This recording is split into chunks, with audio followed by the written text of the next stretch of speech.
Hello viewers, আসসালামু আলাইকুম।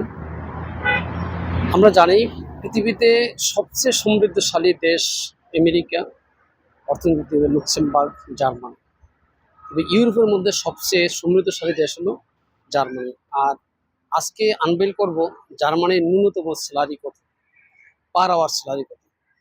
যারা জার্মানিতে যে ক্লিনারের জব করে, অড জব করে, ডিশওয়াশিংয়ের জব করে, অর্থাৎ কোনো ট্রেডিশনাল যে জব যেগুলোকে বলা হয়, যেমন ডেস্ক জব ছাড়া যে জবগুলো করা হয়, এই জবগুলোর ন্যূনতম ওয়েজ বর্তমানে জার্মান সরকার ঘোষণা করছে 12.41 ইউরো।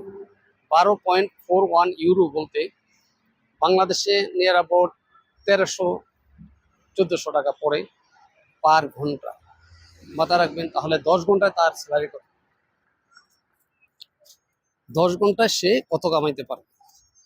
তো এটা যদি হয় অড জবের ক্ষেত্রে, আর তাহলে তারা যারা অফিসিয়াল বা ডেস্ক জব করবে তাদের বেতন 15 থেকে 12-13 থেকে শুরু করে আপনার 20, 25, 26 পর্যন্ত হতে পারে। যারা ইঞ্জিনিয়ার, ডক্টর এবং হেলথ কেয়ারে জব করে, তাদের জব, তাদের পার আওয়ার ওয়েজ হলো আপনার 25-26 টাকা পর্যন্ত, 25-26 ইউরো।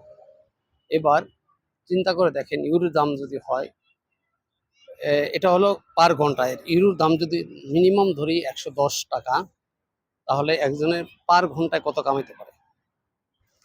তো ইউরোপে বর্তমানে অনেক অপরচুনিটি যাওয়ার জন্য ইউরোপ সরকার তাদের ওল্ড পার্সন, অর্থাৎ বয়স্কদের সংখ্যাই বেড়ে যাচ্ছে দিন দিন, কর্মক্ষম লোকের সংখ্যা কমে যাচ্ছে। এই জন্য তারা বিভিন্ন স্কিম চালু করছে বহির্বিশ্ব থেকে লোক নেওয়ার জন্য। ওই দেশের আপনার ওয়ার্ক প্লেসকে যাতে লোকশূন্য না হয়, যাতে তাদের কাজগুলো ঠিকমতো চলে, এই জন্য বহির্বিশ্ব থেকে তারা কর্মক্ষম লোক নিতে বিভিন্ন স্কিম চালু করছে। তার মধ্যে অপরচুনিটি কার্ড একটা। তো তারপর স্কিল ওয়ার্কার আছে, তারপর হাউস বিল্ডিংয়ের মাধ্যমে নেয়, স্টুডেন্ট ভিসা, বিভিন্নভাবে তারা লোক নিচ্ছে তাদের কর্মক্ষেত্রে, যাতে লোকের সমস্যা না হয়। তাহলে আপনারা এই সুযোগটা বাংলাদেশে যারা আছেন তারা আপনারা কাজে লাগাইতে পারেন।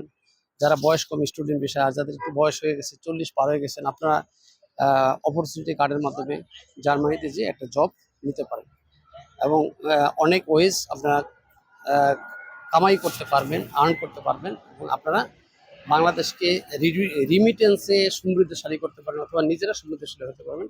আজকের ভিডিওটা ছিল এটা নিয়ে। আল্লাহ হাফিজ।